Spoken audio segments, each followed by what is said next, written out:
10년 전쯤에 한 경제 잡지에서 그 수천억 자산가의 하루라는 기사가 나온 적이 있습니다. 궁금하지 않습니까? 수천억의 자산을 가지고 있는 사람은 도대체 어떻게 살고 있나? 자주 보시는 분들이라 안 궁금할 수도 있는데 그 빌딩을 3채 정도 가지고 있고, 그래서 매달 17억 정도 그 임대료가 나오는 사람의 삶인데, 그 삶을 어떻게 사나 이제 기자가 이제 취재했는데, 아침에 이제 늦지막히 일어나서 뉴스를 보면서 하루를 시작한다고 합니다. 그래서 오전에 이제 헬스장을 갔다가 골프 레슨장에서 레슨을 하고, 이제 거기 있는 사람들이랑 이제 커피를 마시고, 점심에 특급 호텔에 가서 밥을 먹고 이제 사우나를 하고 집에 돌아오면 이제 건물을 관리하는 직원이 와가지고 이제 건물에 대해서 뭐 이렇게 상의하고 보고를 받고, 그럼 이제 하루가 끝난다라는 이제 기사를 보면서 생각보다 별거 없네? 라는 생각들을 한 적이 있습니다. 되게 다른 삶들을 살 줄 알았는데 뭐 그냥 뭐 먹는 게 조금 다를 뿐이지, 밥 먹고 뉴스 보고 뭐 이렇게 운동하고 그냥 하루하루 그냥 그렇게 살아가는 거구나라는 생각들을 하게 됐습니다. 뭐 이 사람도 똑같이 뭐 이렇게 쇼핑하고 뭐 가끔 이제 해외 여행 가고 뭐 이 정도가 다를 뿐이지 우리의 삶과 그렇게 다르지 않구나라는 생각들 하면서, 참 다른 사람들은 어떤 삶들을 사는가가 우린 되게 궁금하지 않습니까? 이 사람들은 어떻게 살지? 어떻게 살지? 저 사람은 어떻게 살지? 근데 이제 TV에서 그 유재석이라는 분이 나오셔가지고 아이들이 피자를 먹고 남긴 2조각을 먹으면서 행복을 느낀다는 이야기를 보면서 막 그렇게 막 돈이 많고 인기가 많은 사람도 다 뭐 남긴 피자 먹고 뭐 이런 거 나랑 비슷하네 라는 생각들을 하면서 인생이라는 게 참 어쩌면 거기서 거기겠다라는 생각들을 하기도 합니다. 그러니까 사람이 살아간다라는 것은 사실은 물론 각자마다 모든 사람들마다 특별함이 있지만 그 특별함 가운데는 보편적인 마음들이 있다라는 거죠. 뭐 밥을 먹어야 되고 화장실에 가야 하고 뭐 잠을 자야 하고, 그거는 뭐 돈이 많건 적건 병이 있건 건강하건 뭐 꿈이 많건 꿈이 적건 뭐 그것과 상관없이 다 비슷비슷한 삶들을 살아간다라는 생각들을 하게 됩니다. 그렇다면 보통 사람들이라고 불리는 많은 사람들이 이제 비슷한 삶들을 살아가는데, 그 속에서 우리는 어떤 삶들을 살아가는 게 필요할까라는 생각들을 하게 되는 거죠. 누군가가 내 삶을 조사한다면, 어떤 기자가 뭐 저의 삶을 궁금해하진 않겠지만, 누군가가 내 삶 가운데 와서 이 사람은 어떤 삶들을 살지? 이 사람의 일과는 어떻지? 이 사람은 뭘 위해 살아가지? 라는 것들을 조사한다면, 기사로 써내려간다면 과연 기사거리가 있을까? 내 삶 가운데 뭔가 특별한 게 있을까? 아마 대부분의 사람들은 별거 없네 라는 생각들을 하겠죠. 똑같네 라고 할 수도 있고, 시시하네 라고 이야기할 수도 있을 것 같습니다. 그렇다면 잘 살고 있지 않다라는 생각들을 하게 된다는 거죠. 그리스도인의 삶들을 봤을 때 우리가 시시한 인생을 살아간다라면 좀 지루하겠는데? 좀 이렇게 뭐 별거 없는데? 라는 생각들이 드는 인생을 살아간다면 그게 꼭 성공한 인생이라고 이야기할 수 있을까? 라는 생각들을 하게 된다라는 생각들이 들었습니다. 오늘 바울의 삶들을 늘 우리가 계속해서 사도행전에서 바울의 삶들을 살펴보면서 바울의 삶은 참 특별했는데, 바울의 삶은 참 시시하지 않았는데, 그 바울뿐만 아니라 바울 옆에 있는 동역자들과 초대교회 성도들의 삶들은 늘 뭔가 다이나믹하고 뭔가 되게 재밌고 신나 보였는데 왜 내 삶은 그렇지 않지? 라는 생각들이 들면서 오늘 본문을 다시 보게 되었습니다. 오늘 본문을 통해서 우리의 삶들이 어떻게 하면 시시하지 않을 수 있는지, 우리의 삶이 어떻게 하면 특별할 수 있는지, 우리의 삶이 어떻게 하면 조금 더 흥미진진하고 좀 더 하나님과 동행하며 하나님과 함께 소동을 일으키는 삶일 수 있을지 함께 오늘 본문을 통해서 함께 생각해 봤으면 좋겠습니다.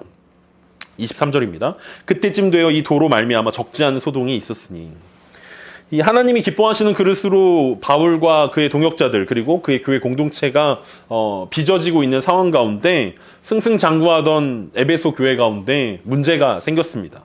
그때쯤이라고 표현하고 있습니다. 그때쯤은 언제인지 우리가 한번 생각해 보면, 우리 지난주 말씀 22절로 끝났는데 22절에 자기를 돕는 사람 중에서 디모데와 에라스도 2사람을 마게도냐로 보내고 자기는 아시아에 얼마 동안 더 있으니라 라는 말씀으로 지난주 말씀이 마무리되어졌는데, 그러니까 그때쯤이 언제냐면 디모데와 에라스도를 마게도냐로 보낸 이후에 바울이 얼마쯤 더 이 아시아에 더 머물겠다라고 작정하고 아시아에 머무는 시간 동안 일어났던 소동입니다. 그러니까 바울도 아마 디모데와 에라스도와 함께 떠났다면 이런 일을 겪지 않아도 됐을 텐데라는 생각들이 들지만 에베소를 떠나야 하고 그 에베소를 떠나야 이제 예루살렘에 갔다가 로마로 갈 수 있는 그 시간들이 계속 늦춰지고 있는 상황들이라는 것들을 우리는 생각해 볼 수 있습니다. 적어도 그 디모데가 떠난 지 6개월에서 9개월 정도의 시간이 흘렀던 것으로 보여집니다. 고린도전서를 보면 바울이 마게도냐와 아가야로 떠나는 일이 왜 늦어졌는지를 이렇게 설명하고 있습니다. 고린도전서 16장 8절과 9절인데 내가 오순절까지 에베소에 머물려 함은 내게 광대하고 유효한 문이 열렸으나 대적하는 자가 많음이라. 이 3년 동안의 에베소의 사역을 통해서 바울은 광대하고 유효한 문들이 열리는 것들을 바라볼 수 있었습니다. 그러니까 에베소에서 많은 사역의 열매들을 발견하게 됐다라는 거죠. 많은 사람들이 예수 그리스도께 돌아오는 역사들이 있었고 그 중에는 우리가 이전에 봤던 말씀처럼 은 5만이나 되는 마술책들을 불태우는 그 광대하고 유효한 문들이 열려지는 것들을 큰 부흥이 에베소에 임하는 것들을 보게 되었다라는 거죠. 문제는 뭐냐면 큰 부흥과 함께 큰 대적들이 있었다는 것입니다. 대적하는 자가 많았기 때문에 바울이 지금 에베소를 떠나는 것들은 힘든 일들이겠다라고 바울이 판단했다라는 거죠. 지금 내가 떠나버리면 이 남겨져 있는 에베소 교회만으로는 이 대적들을 이겨내는 게 쉽지 않겠다라는 결정 가운데 바울은 디모데를 먼저 보내고 자기는 9개월 정도 남아서 남은 그 교회들을 돌보는 일들을 선택했습니다. 적지 않은 소동 가운데 있었다라고 이야기하는데 다시 말해서 큰 핍박 가운데 바울이 없었다면 에베소 공동체는 쉽게 이겨내지 못했을 것이다라는 예측이 우리 가운데 가능합니다. 근데 무엇 때문에 소동이 일어났는지를 오늘 본문이 이야기하는데 이 도로 말미암아 큰 소동이 일어났다라고 설명하고 있습니다. 이 도를 이야기할 때 이 도는 예수 그리스도를 의미하기도 하고 그리스도를 따라 사는 그리스도인들을 의미할 수도 있지만 오늘 본문에서 이 도는 삶에 가까운 이야기입니다. 그러니까 그리스도인들이 살아가는 삶의 방식 때문에 이 문제가 생겨났다라는 거죠. 에베소와는 어울리지 않는 삶의 방식으로 살아가는 사람들이 더 많아졌기 때문에 큰 소동이 일어났다라고 표현하고 있습니다. 지난주에 살펴본 것처럼 노예가 주인을, 부하가 상관을, 아내가 남편을 감동시키는 복음으로 인해서 완전히 뒤바뀐 삶의 방식으로 인해 에베소 가운데 큰 변화가 일어난 것입니다. 마술책들을 불태우는 일들이 일어나게 되었고 사람들이 미신과 부적과 우상 숭배들을 버리고 하나님께 온전히 돌아오는 일들이 그들 가운데 일어나면서 그들의 삶의 방식에 큰 변화가 일어났습니다. 무엇보다도 그들의 마음 가운데는 어떻게 하면 하나님을 기쁘시게 할지, 어떻게 하면 이웃들을, 그리고 어떻게 하면 주인을, 어떻게 하면 남편을, 어떻게 하면 자신의 상관을, 어떻게 하면 자신의 이웃을 기쁘게 할지를 고민하는 삶으로 바뀌었다라는 거죠. 예수 그리스도를 믿기 전의 삶들은 평범한 삶이었습니다. 하루하루를 견뎌내고 버텨내는 삶이었는데 예수 그리스도를 믿고 난 이후에 이들의 삶의 방식이 완전히 바뀌어버렸다는 거죠. 하나님의 자녀가 된 이후에 바뀌는 가장 결정적인 모습들은 어떻게 하면 하나님을 기쁘시게 할 것인가, 어떻게 하면 하나님을 사랑하고 어떻게 하면 이웃을 사랑할 것인가가 가장 큰 관심이고 가장 큰 문제고 가장 큰 고민거리로 바뀌게 되고 그것을 위해서 뒤바뀐 인생을 살아가게 된다는 거죠. 한마디로 말하면 그들은 더 이상 시시하게 살아가지 않았다는 것입니다. 그들이 처한 상황이나 환경이 시시해 보일 수는 있지만 뭐야 노예네? 뭐야 종이네? 뭐야 그냥 집에서 살림하는 아내네? 라고 우리는 생각해 볼 수 있지만 그들이 처한 상황과 환경을 뛰어넘는 탁월함이 그들 가운데 있었다라는 것입니다. 그들은 뻔한 삶을 살아가기를 거부했고 믿음의 모험을 사양하지 않았습니다. 날마다 주님과 동행하였고 계획되지 않은 상황에서도 당황하지 않고 믿음을 선택하였습니다. 그리고 그들 때문에 이 에베소에 큰 소동이 일어난 것입니다. 24절과 25절입니다. 데메드리오라 하는 어떤 은장색이 은으로 아데미의 신상 모형을 만들어 직공들에게 적지 않은 벌이를 하게 하더니 그가 그 직공들과 그러한 영업하는 자들을 모아 이르되 여러분도 알거니와 우리의 풍족한 생활이 이 생업에 있는데 이 적지 않은 소동 가운데 데메드리오가 등장합니다. 그는 은장색이라는 단어를 사용하는 사람이었는데 은장색은 은세공업자를 뜻합니다.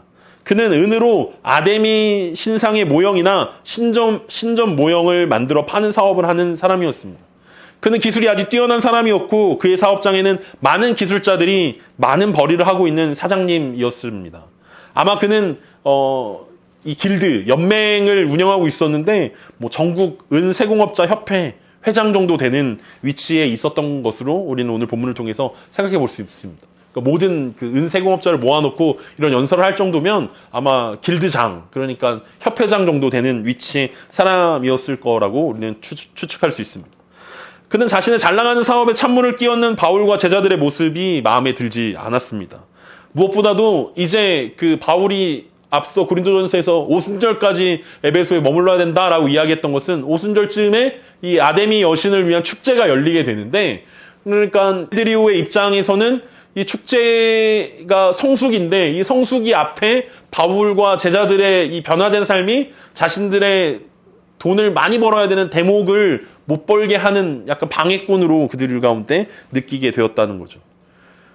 그래서 자신들의 풍족한 생활이 깨지게 되었다라는 이 문제가 생겼다라는 것을 언급하면서 오늘 큰 소동을 일으키게 됩니다. 자신과 동업하고 있는 사람들에게 자신처럼 은을 세공해서 우상을 파는 것으로 돈을 벌고 있는 사람들의 욕망을 부추기면서 데메드리오는 이 도가 우리의 풍족한 생활을 깨트리는 위협이 된다라고 설명하고 있습니다. 이 에베소라는 도시는 앞서 설명한 것처럼 로마에서 손꼽히는 대도시 가운데 하나였는데, 원래는 이제 무역업으로 이제 유명한 도시였습니다. 무역을 하면서 돈을 많은 도시였는데, 이제 우상이 아데미 신전이 점점 발달하면서 무역업은 쇠퇴하게 되고, 이 에베소를 일으키고 있는, 에베소를 돌리고 있는 모든 산업의 중심에는 이 아데미 신전과 아데미 신상이 그 가운데에 있었다라는 거죠. 그래서 종교적 기능이 더 활발하게 일어나기 시작한 이 에베소에서 바울이 그 방해꾼이 되면서 아시아에 있는 사람뿐만 아니라 전 세계에서 아데미 신전을 방문하기 위해서 사람들이 모여들고 있었고, 그들을 재우고 먹이고 뭐 그런 관광 산업이 주된 일이었는데, 이것이 위축될 것들을 걱정하면서 지금 사람들을 선동하고 있는 것입니다. 아데미 신전은 여사제만 3,000명이 있었고, 축제 기간에는 먹고 마시면서 음란한 일들이 밤낮 이루어졌다라고 기록되어 있습니다. 또한 아데미 신전은 은행의 기능을 하기도 하여서 동전을 발행하기도 하고 사람들이 돈을 주는 역할들도 했습니다. 그 주변은 치외 법권 지역이기도 해서 죄인들이 그곳에 신전으로 도망오면 잡을 수 없는 지역이기도 했습니다.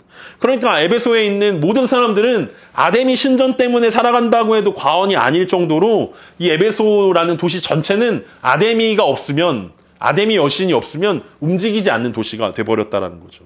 그리고 그 종교 산업의 핵심에는 이 은장색들이 있었습니다. 그들은 은으로 세계 7대 불가사에 해당하는 아데미 신전을 조각하였고, 또 아데미 여신의 신상을 조각해서 팔았습니다. 성지 순례에 온 사람들에게 그것은 아주 중요한 기념품이자 부적이자 선물이 되었기 때문에 그들의 사업은 날로 번성하였습니다. 이 아데미 신전을 본딴 신전들이 세계 곳곳에서 발견되어지기도 하고, 심지어는 유대 땅 가이사랴 빌립보에서도 그 아데미 신전들이 발견되었다라는 이야기들이 들릴 정도로 굉장히 유명하고 굉장히 그 사람들의 관심이 가득 차 있는 곳이 바로 에베소 그리고 아데미 신전이었습니다. 이 얼마나 장사가 잘 됐으면 그들은 스스로 풍족하다라고 말합니다. 하나님 없이도 너무 잘 살아왔던 사람들에게 복음을 전한 바울이 원망스러웠다는 거죠. 그래서 이 데메드리오는 폭동을 일으키기로 작정합니다. 이대로는 안 되겠다. 바울과 이 복음을 가만히 두어서는 우리의 풍족한 삶들이 깨트려지겠다. 그런데 사실 알고 보면 이 데메드리오와 사람들이 하고 있는 일들이 무엇입니까? 결국은 하나님 나라에 대한 저항 아니겠습니까? 내 나라가 지금 풍족하게, 내 삶이 이렇게 풍족하고 내 삶이 이렇게 편안하게 시시해 보이지만 그래도 그냥 근근히 하루하루 풍족하게 먹고 사는 이 삶들을 깨트린다라는 것이 너무 부담스러웠다라는 거죠. 그래서 저항하기 시작한 것입니다. 그러면서 데메드리오의 연설이 계속되어집니다. 26절과 27절입니다. 이 바울이 에베소뿐 아니라 거의 전 아시아를 통하여 수많은 사람들을 권유하여 말하되, 사람의 손으로 만든 것들은 신이 아니라 하니 이는 그들도 보고 들은 것이라. 우리의 이 영업이 천하여질 위험이 있을 뿐 아니라 큰 여신 아데미의 신전도 무시당하게 되고 온 아시아와 천하가 위하는 그의 위험도 떨어질까 하노라 하더라. 심지어 데메드리오는 바울을 인정해 줍니다. 이 바울이라고 굳이 언급한 이유는 이 XX 같은 바울 이런 뜻입니다. 그러니까 이 나쁜 바울, 이 천하의 이 불안당 같은 바울 이런 의미인데, 이 바울의 능력이 얼마나 뛰어난지 에베소뿐만 아니라 거의 전 아시아에 있는 수많은 사람들을 설득하여서 사람의 손으로 만든 것은 신이 아니다라고 바울이 전했다라고 데메드리오가 주장하기 시작했습니다. 이 데메드리오는 모인 사람들에게 바울을 반대하는 것이 꼭 돈 때문은 아니다라고 이야기합니다. 그러니까 사람들을 이제 유혹할 때, 사람들을 선동할 때 돈 때문이다라고 이야기하면 조금 천해 보이기 때문에 꼭 돈 때문은 아니다라고 이야기하면서 바울이 방해하고 있는 것들이 또 있다라고 이야기하면서 여러 가지들을 언급하는데, 첫 번째 뭐냐면 자신들의 직업적 자존심이 걸린 문제다라고 주장하고 있습니다. 이 바울 말대로 손으로 만든 것들이 신이 아니라면 우리는 도대체 뭘 만들고 있는 거냐라는 생각들이 든다는 거죠. 이거는 우리는 우상을 만드는 사람들이냐라는 질문입니다. 에베소 사람들은 나면서부터 아데미 여신과 함께했고 여신에 대한 믿음으로 충만했습니다. 특별히 아데미는 그리스 로마 신화에 나오는 여신인데 왜 하필 에베소에서 이 아데미 여신을 숭배하기 시작했을까를 생각해보면 답이 나옵니다. 왜냐하면 전설에 따르면 하늘에서 운석이 떨어졌는데 그 운석의 모양이 아데미 여신을 닮았다라고 이야기합니다. 그러니까 이 아데미 신전에 있는 이 아데미 신상은 사람이 손으로 만든 게 아니라 운석이 떨어졌는데 그 운석의 모습이 아데미 신의 모습을 하고 있었다라고 사람들은 생각했고, 그래서 그리스 지역이 아니라 이 아시아 에베소 지역에 큰 아데미 신전이 생겨나게 된 것입니다. 그래서 은세공업자들은 비록 자신들이 손으로 만든 여신상이지만 하늘에서 아데미 여신이 자신들에게 보내준 것을 본따서 만든 것이기 때문에 자신들은 우상을 만드는 것이 아니라 신을 만들고 있고 모든 사람들에게 이 신을 보급하고 있다라는 자부심을 그들이 가지고 있었습니다. 돈 때문에 우상을 만드는 것이 아니라 자신들은 아데미 여신의 선택을 받은 사람들이고, 그래서 아데미 여신에 대한 신앙을 보급하고 전도하는 데 앞장서고 있다라는 자부심이 그들 가운데 있었다는 거죠. 그런데 바울이 전한 복음 때문에 바울이 전한 복음의 가르침 때문에 자신들의 영업이 천하여질 위협이 생겼다라고 주장합니다. 우린 천한 일을 하는 사람이 아닌데, 고급지고 성스러운 일들을 하는 사람인데 갑자기 바울을 하는 사람 때문에 자신들의 직업이 비참해졌다라고 이야기하죠. 또 다른 위험은 아데미 신전이 무시당하게 될 것이고 아데미 여신의 위험도 떨어지게 될 것이다라고 경고합니다. 이 아데미 신전이 생겨나게 된 것은 앞에서 얘기했던 것처럼 그 아데미 여신이 직접 보내준 그 신상 때문에 이 큰 아데미 신전이 생겨났는데, 이 아데미 신전은 앞에서 얘기했던 것처럼 세계 7대 불가사의 중에 하나이고 아테네에 있었던 파르테논 신전보다 4배나 컸고, 이 에베소 어디에서도 바라볼 수 있는 중심에 있는 크고 화려한 기둥이 몇백 개나 될 정도로 아주 훌륭한 건축물 중에 하나였는데, 그 아데미 여신의 신전이 무너질 위험에 처해 있다라고 이야기합니다. 그러면서 아데미 여신의 위험도 떨어지게 될 것이다라고 경고합니다. 사실 아데미 여신이 진짜 신이고 그들이 주장하는 대로 풍년과 다산을 주관하는 신이라면 유대 사람인 바울이 뭐라 하든지 그 신의 위험이 떨어질 위험이 없을 것입니다. 왜냐하면 사람이 뭐라 해서 그 위험이 떨어진다면 그것은 신이 아니게 될 것이기 때문에 그렇습니다. 사람이 어떻게 신의 위험을 깎아내릴 수 있겠습니까? 사람이 무너뜨리거나 무시할 수 있는 신이라면, 그런 신전이라면 그것은 원래 사람이 부여한 위험이기 때문에 신이 아닐 수밖에 없다라는 것이 우리의 생각이기도 합니다. 그런데 이 데메드리오는 바울 탓을 하면서 바울의 가르침 때문에 이 아데미 여신이 위험이 깎이고 신이 아닌 게 되어지고 신전이 아무것도 아닌 것처럼 느껴질 수 있다라고 바울을 탓하기로 결정했습니다. 복음에 대해서, 신에 대해서, 영적인 것들에 대해서 별로 관심이 없었기 때문에 그런 이야기들을 할 수 있었을 것이다라고 생각해 보게 됩니다. 그러면서 이제 이어지는 내용은 이 같이 모여있는 사람들과 에베소 도시 전체가 바울의 이 복음에 분노하고 이제 폭동을 일으키게 되는 장면들이 이제 다음 주에 우리가 살펴보게 될 내용들입니다. 오늘 데메드리오의 이 연설문을 함께 보면서 에베소를 살아가고 있는 사람들과 오늘날 서울을 살아가고 있는 사람들은 어떤 공통점이 있고 어떤 다른 점이 있을까라는 생각들이 들게 됩니다. 그리스 로마 신화의 배경 가운데 살아가고 있었던 그들은 아데미를 섬기기로 작정하였습니다. 그렇다고 다른 신들을 믿지 않는 것은 아니지만 자신들의 주신으로 아데미를 선택한 것입니다. 그런데 바울이 전한 복음의 세계관에서는 하나님 외에 다른 신은 존재하지 않았습니다. 세계관이 충돌할 수밖에 없었고 큰 소동이 일어날 수밖에 없는 상황이었습니다. 단순히 많은 신들 중에 하나님을 선택하라는 뜻이 아니라 하나님 한 분만이 신이고 나머지는 가짜라고 말하는 것들이기 때문에 타협할 수 없는 상황이었다라는 거죠. 그냥 하나님을 제우스나 어떤 헤르메스나 이런 신 중에 하나라고 설명을 했고, 그래서 하나님을 믿어야 된다. 하나님이 이렇게 위대한 분이다라고 소개를 하고 그들 가운데 전달을 했다면 그들이 믿음을 갖는 것들은 쉬운 일들이었을 것입니다. 그런데 바울이 전한 복음은 이 땅에 있는 모든 신들은 부정하고 부인되어지고 오직 하나님만 신이다라고 말씀을 전했기 때문에 그들 가운데는 굉장히 부담스러운 일들이었다라는 거죠. 하나님만 신이고 나머지는 가짜다라고 말하는 것이기 때문에 타협이 불가능할 것입니다. 오늘을 살아가고는 우리들과 많이 달라 보이지만 오늘날 제우스나 헤라, 아프로디테를 보면서 신이라고 생각하는 사람들은 거의 없을 것입니다. 우리는 그런 신들이 신화에 나오는 신들이라고 생각하지 진짜 살아있는 신이라고 생각하진 않습니다. 그럼에도 불구하고 그들과 우리 가운데 비슷한 점이 있다면 종교는 또 신에 대한 이야기는 우리들과 거리가 너무 먼 이야기처럼 느껴지지만 결국은 에베소 사람들의 관심은 자신들의 풍요로움이 있었다라는 것이 공통점이라고 생각해 볼 수 있을 것입니다. 에베소 사람들을 설득했던 이 데메드리오의 이 연설문에 따르면 바울의 가르침은 자신들의 풍족함을 깨트리는 일들이 될 것이고 결국 자신들의 나라가 무너지게 되는 일들이 될 것이다라고 경고합니다. 마찬가지로 오늘날 우리가 하나님을 인정하고 하나님의 나라를 살아간다는 것은 내 나라가 무너지게 되는 것이고 하나님 나라가 우리 가운데 임해야 된다라는 이야기들이기 때문에 많은 사람들이 이것들을 받아들이기엔 굉장히 어려운 이야기가 될 수밖에 없을 것입니다. 풍요로움은 어떻게 보면 단조로움일 것입니다. 지루한 일일 것입니다.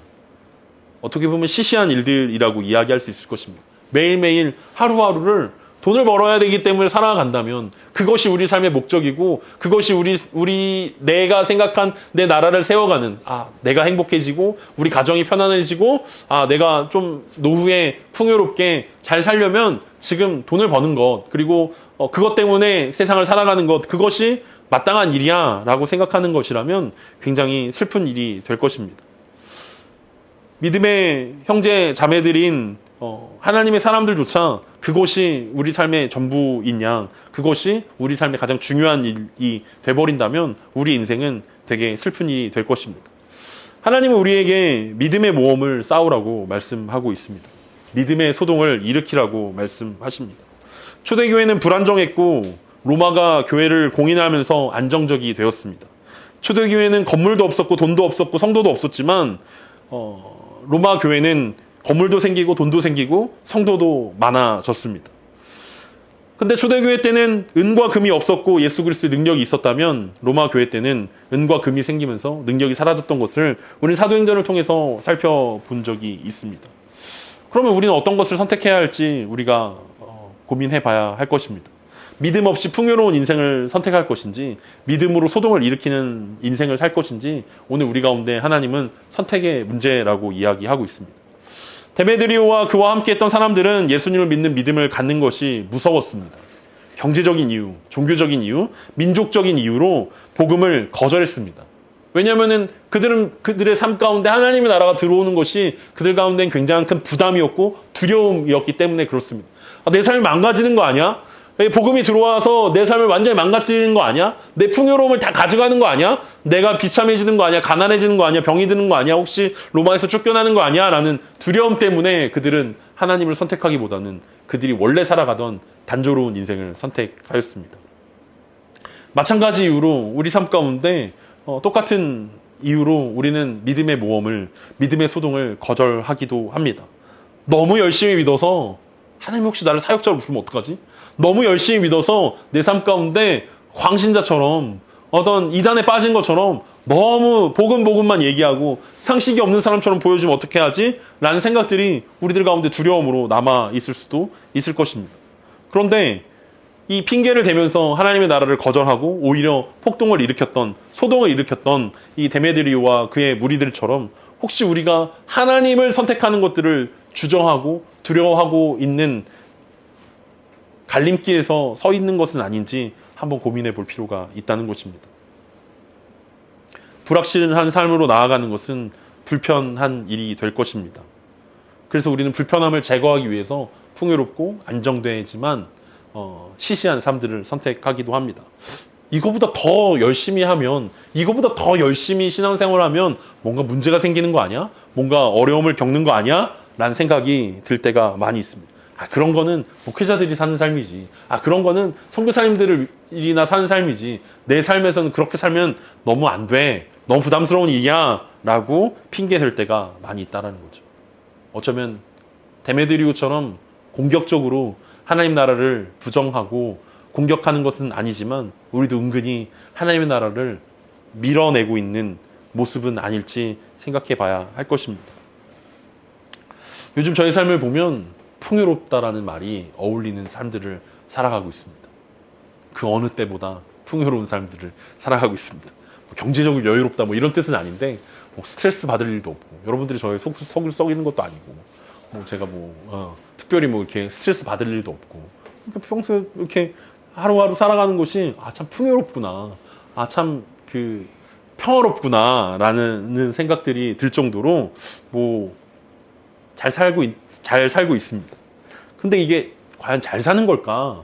라고 제 인생 가운데 되물었을 때 내가 위험을 회피하면서 살아가고 있는 것은 아닌가?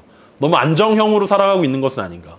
내 믿음의 소동을 일으키지 못하고 그냥 여러 가지 핑계들로 내가 여기서 잘못 선택하면 여러분들 힘들게 하고 나를 힘들게 하고 우리 가족을 힘들게 하고 그런 거 아니야? 라는 생각이 들면서 겁이 많아지는 선택들을 하고 있는 것은 아닌가? 라는 생각들을 하게 됩니다. 그러면서 제 마음 가운데 참 시시한 목사다 라는 생각이 들었습니다. 풍요로운데 나 너무 좀 시시하게 사는 것 같아. 그냥 너무 예측 가능하게 살아가는 것 같아. 너무 잔잔하게 사는 것 같아 라는 생각이 들기 시작했습니다. 2025년을 시작하면서 다시 한번 제 마음 가운데 시시한 성도가 되지 말자, 시시한 목회자가 되지 말자 라는 그 도전이 오늘 말씀을 통해서 하나님께서 저에게 주신 도전이라면 여러분들도 같이 2025년을 시작하면서 함께 꿈꾸고 함께 도전할 수 있었으면 좋겠습니다. 하나님의 나라를 온전히 받아들이고 온전히 하나님의 나라를 살아내지 못하는 여러 가지 이유들이 우리 가운데 존재할 것입니다. 여러 가지 핑계들이 우리 가운데 존재할 것입니다. 하지만 아무리 그렇다 하더라도 우리의 상황과 환경과 어떤 우리의 성격과 우리의 신학과 우리의 성정과 여러 가지 것들이 우리의 선택이 합리적이고 풍요롭고 안정적이게 우리의 삶들을 그렇게 몰고 간다 하더라도 우리는 시시한 성도가 되지 않았으면 좋겠습니다. 시시한 2025년이 되지 않았으면 좋겠습니다. 믿음으로 더 큰 꿈을 꾸고 더 큰 소동을 일으킬 수 있는 우리가 되었으면 좋겠습니다. 예수님은 마태복음 10장 34절에서 이렇게 말씀하십니다. 내가 세상에 화평을 주러 온 줄로 생각하지 말라. 화평이 아니오 검을 주러 왔노라. 예수님은 제자들을 향하여서 참된 제자는 타협하는 존재가 아니라 맞서 싸우는 존재여야 하고 세상을 바꿀 수 있는 존재여야 한다라고 이야기합니다. 그 뒤로 쭉 이어지는 말씀에서 대적해야 된다, 가족들이라도 버릴 수 있어야 된다, 이런 어려운 말씀들을 우리 가운데 쏟아내십니다. 중요한 것은 예수님이 우리 가운데 의도하셨고 예수님이 우리 가운데 요구하시는 것은 믿음으로 세상에 소동을 일으키라는 것입니다. 믿음으로 사는 사람들은 반드시 세상을 바꿀 수밖에 없고 믿음으로 사는 사람들 가운데 반드시 이렇게 전쟁이 일어날 수밖에 없고 불협화음이 나타날 수밖에 없다라는 것입니다. 이게 우리의 인성의 문제 때문에 나타나는 문제가 아니라 가치관이 다르기 때문에 하나님 나라를 살아가는 사람과 자기의 나라를 살아가는 사람들은 반드시 부딪힐 수밖에 없는 문제에 빠질 수밖에 없다라고 예수님은 우리 가운데 말씀하십니다. 그렇다면 우리는 타협하는 존재가 아니라 시시한 인생이 아니라 문제를 일으키고 사람들에게 문제를 제기하고 무엇이 옳고 무엇이 영원을 꿈꾸는 삶인지 소망을 불러일으키는 삶이 우리의 삶이어야 된다라고 예수님께서 우리 가운데 말씀하신 것들을 기억할 수 있었으면 좋겠습니다. 우리가 조금 더 복음의 농도가 조금 더 진해질 수 있었으면 좋겠습니다.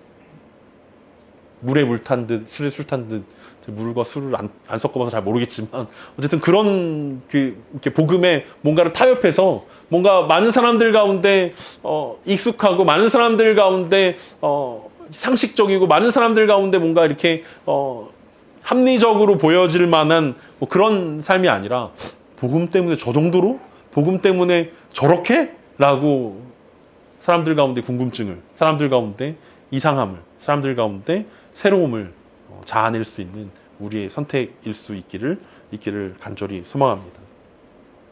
꿈을 꿉시다. 하나님 나라를 향한 꿈을 꿔봅시다. 그리고 내 삶을 통해서, 우리의 믿음을 통해서 더 큰 소동이 우리 삶 가운데, 우리 주변에 더 많아지기를 소망할 수 있었으면 좋겠습니다.